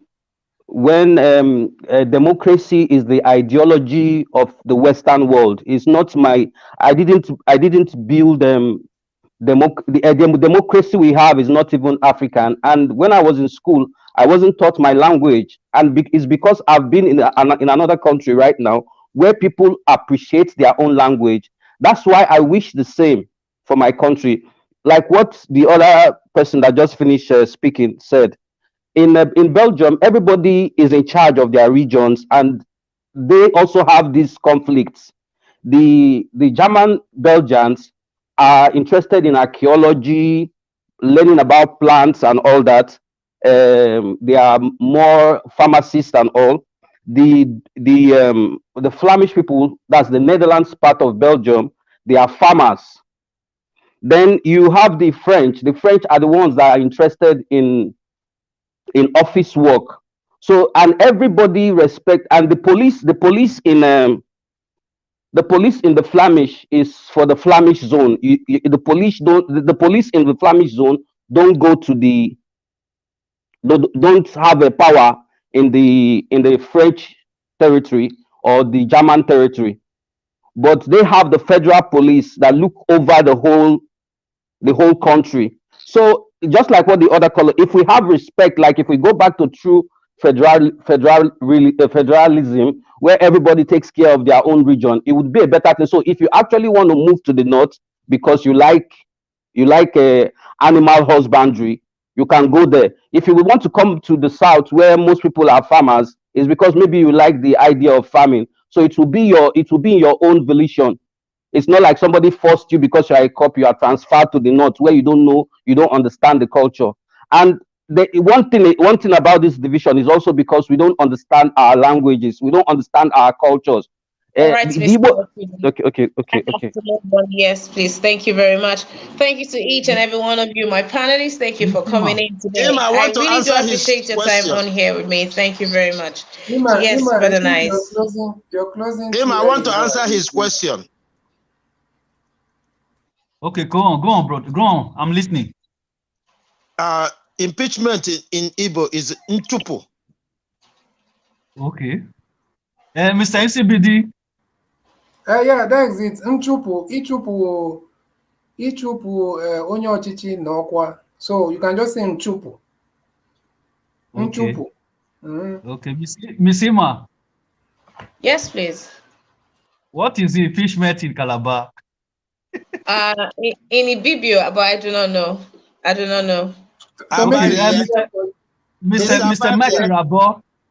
Mr. Mikey Rabo said is Aburu. Aburu, that he said is in Benin language, and I'm a Benima. It's not existing.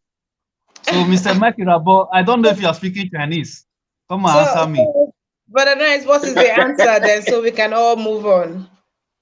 The word don't exist in my language. No, it's not existing. In Yoruba, it means amukuro. Okay. So, okay. Now, for you to know the importance of learning international language, the last time I used a word is in a old Latin word. That word means destitution, but many people did not know it because I speak different languages. That's why I use that word. It's a old Latin word for impeachment. Destitution is French word. Thank you. Oof. All right. Thank you. Thank you for that. All right. Thank you to each and every one of you. Kingsley, you have had, yeah, I think you've had the most fun on this broadcast. So have I also. Thank you. Big thank you to Mommy Diaspora. Makirabo, thank you very much. Chooks, thank you. Chooks, how you doing? It's good to have you on this broadcast. Thank you, Samuel Olaka. Thank you for being on here with us. Good to have you here. Thank you for being here. Thank you also to really, thank you very much, Michael. Thank you for coming in. Thank you to each and every one of you. You watching the replay, how you doing? Good to have you on here. Do also like this broadcast. If you are yet to like the broadcast, please take out time to like the broadcast. Tumbo. Take out time to like. Okay, take out time to like the broadcast. Thank you very much. Also, you could support us by clicking on the super thanks just beneath the video. Do what to support us by clicking on the super thanks. I know that you watching us live, you know that you can support us, right? Please take out time to support us by click. Come on. I intend to have a good December. Please, let's start it well. Let us start it well. All right. Take out time to support us by clicking on the dollar sign to the right on the comment section. Thank you very much. Happy New Month to you. It's good to have you on here. I am so excited. I am so excited to see this day. All right. I'll come back to you, my amazing panelists. Thank you. Thank you for today. Thank you so very much for today. I come to you, Brother Nice. Please give your final submission. Yeah, it was great. Thank you once again, Mr. Iman, for the program. I appreciate you. Yeah, I want to tell all my beloved brother, let us unite together and speak in one voice to make Nigeria great again. Nigeria will work again. You understand? This our effort will not be in vain. And happy Christmas in advance to all of you all. Thank you so very much. Thank you so very much, Brother Nice. I did love the vibe today. Thank you. Mr. Vine, let's have your final submission, please. Thank you so much, Sister Emma. I would tell my people that Nigeria foundation is on lies, and no country will progress on lies. European people came here and called us Gold Coast, as if when you walk all the corner from point A to point B, you pick gold. No. But when we separated ourselves from them, we gave ourselves a name, and that name is Ghana. Ghana is a warrior king, and it is African. When you allow a white man to give you name, Nigeria, with his girlfriend, Nigeria will be behaving like girlfriends and boyfriends. I'm sorry to say this. God bless you all.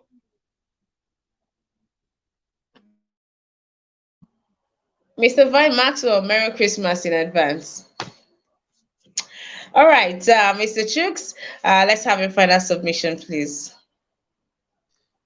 Yeah, thank you once again. You know, it's been a fun day. I think the Christmas season is already blowing in the air. You know, everybody is full of happiness this morning. You know, and I want everybody to share this happiness with everyone and until the end of the year. Thank you. Thank you. Thank you so much for that beautiful piece, Mr. Chooks. Mr. Chibuzo, please let's have your final submission.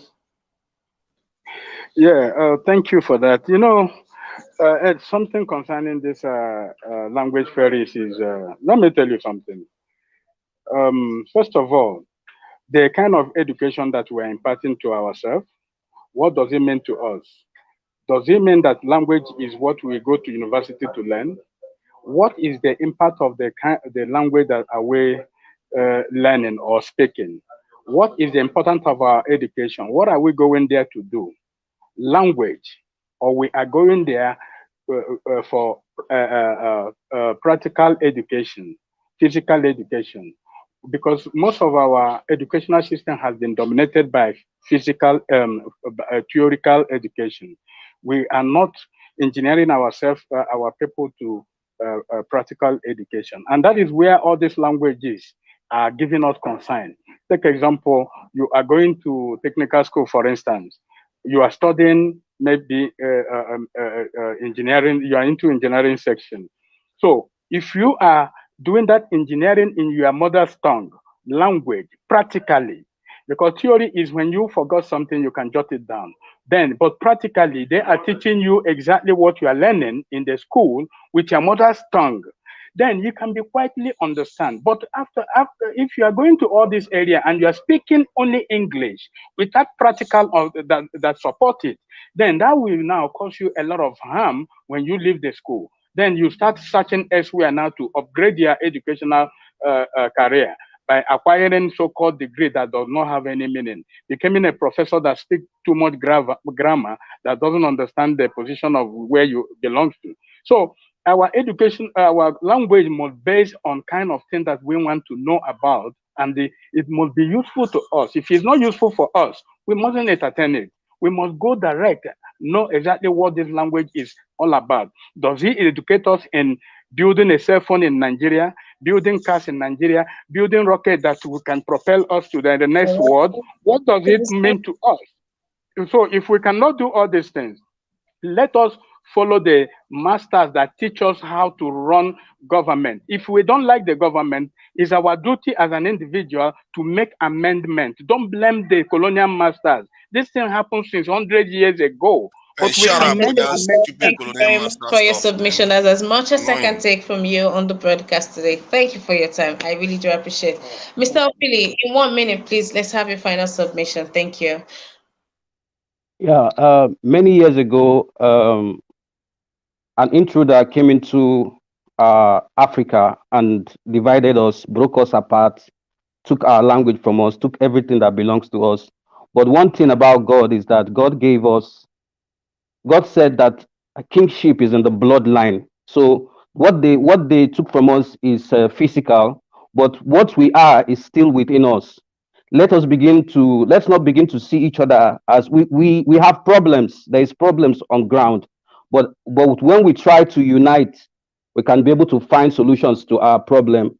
Let's not keep hanging on to what divides us. Let's look for those tiny lines that brings us together. And let's, even in Europe here, when I see an Hausa man, we call each other brother. When I see somebody from Congo, we refer ourselves as brother. We don't see those lines. It's only when we come to Africa that we, so let's unite ourselves and stay in love. Right, Mr. Opili. Yeah, thank you very much. Thank you very much. Thank you. Thank you. Thank you. That's beautifully said, and that's the spirit. Thank you very much. Brother Nice, there is. Oh, you left already. Okay. Brother Nice, but there's a correction here for you. I hope you get to see it. Okay. So, Buru. No, I hope. Brother Nice, 10 to 8. You're the one that needs this information the most. All right. Mr. Tinaja, please, a minute for your final submission. Yeah, how do we get people to stop calling other women's husbands masters? I know, man. Maybe his wife should know. Anybody that does that, I don't know what their wife think about them.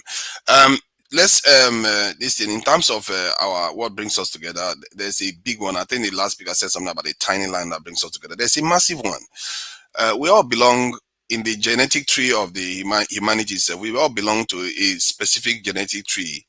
All of us here, L1 and L2, we all belong there, and while the rest of the world is just L. And so that is something we have to understand, and we are all of the same group, and we need to start understanding that there are certain sacrifices we may have to make to work together, just like families do. Every family, there are divisions, but you have to still function as a family. So that is where we need to strive towards, and I believe that our leaders are trying to make moves in that direction. In terms of the country, I think that too should be changed. I don't understand how we still just carry on with this name when we have not even renamed ourselves. We're talking about language. We've not even renamed ourselves.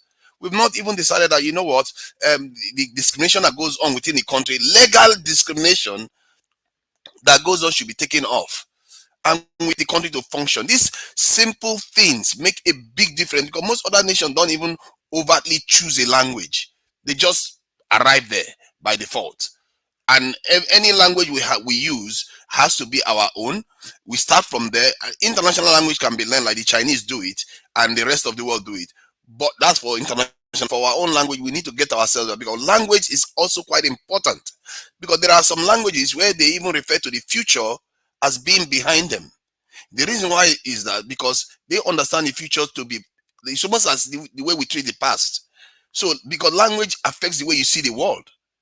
And our own language is important. This is what our forefathers evolved using, and we've divorced ourselves mostly from it and wonder why our consciousness is used compared to other groups. And I think that that's a good thing that we have to redress. Thank you. Thank you very much, Mr. Tunanja. It's lovely to have you on this broadcast as always. Thank you. And I wish you a beautiful season, you and yours. Thank you very much, Mr. Tunanja. Okay, Mr. NCBD, let's have your final submission in a minute, please. Yes, thank you. And Ima, to be honest, I feel like you're ending your broadcast earlier nowadays. And we need more of you. Maybe you can extend this session to 2 hours or something. Yeah. All right. Well, the thing is, the language thing is very important. I don't know. We are not the only ones that were colonized, to be honest. We cannot keep on talking about. We have been colonized by different, I mean, a lot of places, including India, Singapore, all these places, Hong Kong. But these people understand that you have to fall in love again with your culture. And when you do that, you're not quarreling with the British. We feel like when we say no to some things, we are fighting. No, we are not quarreling, we are not fighting. What we are doing is embracing our own identity. There's nothing wrong in doing that. Embrace your identity. For example, somebody from Europe or America will probably prefer to go and live in Singapore or Japan before they think of any country in Africa. And meanwhile, those countries in Africa are bearing their names, having everything, trying to be like them somehow, some of them. So what does that show us? It's not about all those things. If you like, call yourself Mr. Blomfontein or maybe Mr. Campbell. It does not change anything if you don't have the proper structures and system in place to make your land habitable or to make your people prosperous. So my point is this: uh, we need to focus on the issues, and we cannot change the past, for goodness sake. This is why someone like Kanye West was having a lot of issues with some African Americans. You have already understood what happened in the past. So why do you want to dwell on it? Why don't you think about why don't you think solution? The things you can change, you start changing. You might not be able to change everything, but the things you can change, you start changing. Number one, don't give your child, if you're really proud of your culture, don't give your child a foreign name. All Give right. them a name from your place. Things like that. We start changing it as much as we can. It does not mean you're fighting or you have any animosity. Like Victoria, Victoria Falls of Zambia. They named it. It was called Victoria Falls for a long time. It was named by Livingstone, I think, after the Queen Victoria of then, who was just in London, that never came to Africa, and they changed it to Moise Otunya. You come to South Africa, there's a Quebec. It was formerly Port Elizabeth. That's a city All right, Mr. named after the NCBD. Queen of Elizabeth, and they changed it to Quebec. So it doesn't mean we are quarreling with these people. Let us just start doing what we can do. That the change, look in the mirror, and the change starts with you. Thank you. Thank you, Mr. NCBD. Thank you to each and every one of you that has held it down with me on this broadcast. I say a big, big, big thank you. Need I remind you that our newspaper review is for Monday through to Saturday. Monday through to Saturday at 10 a.m. Nigerian time, all through to 11 a.m. So please endeavor to join me as early as the broadcast starts. Do well to turn on our notification bell so for every time we go on live, you get notified. Please, I appeal for you to join me, but also stick to the time. I have a time frame I can spend on here. But also, I've been having issues with logistics. I mean, the forecast is affecting production too. So yeah, we are availing ourselves as much as we can. All right, but thank you to each and every one of you. Thank you, Dr. Gomez. Dr. Gomez, I'm giving a special shout out to you. Happy New Month and Merry Christmas in advance to you. How you doing? It's good to have you on this broadcast. Thank you very much, my amazing panelists. Thank you to each and every one of you. Thank you. God bless each and every one of us. Yes, each and every one of us. All right, Mr. Goodman, let's have your final submission. And thank you for coming in, Mr. Goodman. Thank you for your submission earlier on. It was fire. Thank you. Let's have your final submission, please. Thank you, Emma. Like I said, me, Nigeria, people say, let's make Nigeria great again. Has Nigeria ever been great? If Nigeria has been great, why was Fela singing that Nigeria wasn't good? Why does Sonny Okuso sang that Nigeria wasn't good? Why does Andrew Don check out say Nigeria wasn't good? Nigeria has never been good. Nigeria will never will not be good. And Nigeria was not. I'm not cursing, but that's the reality. We say culture. What is your Nigerian culture? What is our identity as a Nigeria? You don't have a culture. And I say Nigeria as a country don't have a culture. But the people from the East have their culture. The people from the West have their culture. The people from the North have their culture. What is your dress code as in Nigeria? What is what identify you as in Nigeria if you go outside? If you see a Yoruba woman dress outside, you say this is a Yoruba woman. You will not say this is a Nigerian woman. If you see a Igbo woman dress out, you say this is an Igbo woman. You will not say this is a Nigerian. This is your culture. This is your culture. But Nigeria, we don't have a culture. We can keep pretending like we want. I keep saying it. We can until we begin to tell ourselves the truth. We will never get to anywhere. We don't have a culture. We don't. Nigeria as a country don't have your own culture. That's why not do this country based on our ethnic line? They will start see the unity and progress. This is what will be progress. But this clash of culture, But clash of identity. the loss of culture, Mr. Goodman, the loss of culture, who are we going to blame it on? Are we going to blame it on the government for taking away history from the curriculum and not putting in place things like this? Or is it now that we want to start? Who are we going to blame it on? Is it not on us? Yeah, that's what I'm blaming. That's what I'm blaming on Nigeria because when these colonialists when they left us, you understand me? They left us with our culture. But we, as reasonable people as at then, we were supposed to come together and say, look, this is who we are. This is our cultural difference. We cannot push ourselves together because this will put us together. Let's go our separate ways on our ethnic lines. Then we can work together as unity, as one united front. But putting us together, this is where our problem comes from because when they left us, we stick to how they kept us, and we stick to that way, and that is what's affecting us now. I have Emma. Before I have one question for people that believe that Nigeria will be great. Because personally, I don't believe that anything good can come out of Nigeria again, except we begin to identify our ideology and split ourselves based on our ideology. I have one question, which I'll expect the panelists if they can come and give me answer tomorrow. It's a simple question, but a very difficult answer. There's everybody here, since you were born, tell me one thing in Nigeria that was good, became bad, and get back to good. Just one thing. If you can give me one thing, then I'll have hope. Probably I will support the election. But if you cannot give me anything, then forget it. You are just having hope in a hopeless situation. I said just one thing since you were born, one thing that was good in Nigeria, became bad, and reversed to good again. Give me one, just one, or not two, one. Then maybe I will have hope. Thank you. Tomorrow I want them to give the answer. Let them go and sleep over it. Think. If they can get just one, then we'll know. Thank you. All right, Mr. Goodman, thank you. Thank you for your submission. Thank you for the time. Okay, Mr. Tunanja has answered you. Say railways are better now. Okay, thank you very much to each and every one of you on this broadcast. I look forward to each and every one of you joining me tomorrow. Madam Rita, I see you and I hail you. Happy New Month to you. And thank you for being on this broadcast with us. Thank you very much. To each and every one of you, do well to join us for our discussions every Monday through to Thursday by 5 p.m. Nigerian time. Every Friday by 6 p.m. we have the debate. The debates are hot and you don't want to miss it, trust me.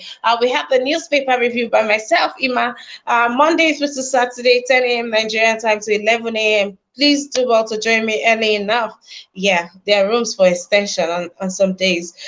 We have the chat every Mondays and Wednesdays by 1 p.m. Nigerian time. On the chat is where we have our family roundtable. We bring all sorts. We are not dissecting the papers this time around. Every kind of news, every kind of thing happening in Nigeria, lifestyle, religion, spiritual, ethnicity, name it. We bring it on here every Mondays and Wednesdays by 1 p.m. Nigeria time. Do well to join me. I look forward to each and every one of you. Please take out time to subscribe to our YouTube channel if you haven't. I can't wait to do the dance for you. So please subscribe to our YouTube channel and also turn on your notification bell. If you are yet to like this video, take out time to like this video. Please, I beg you. Thank you very much. Big shout out to each and every one of you on the comment section. Yes, Madam Rita. See you later. Each and every one of you. See you later. See you later. See you later. Until then, stay safe. Bye for now.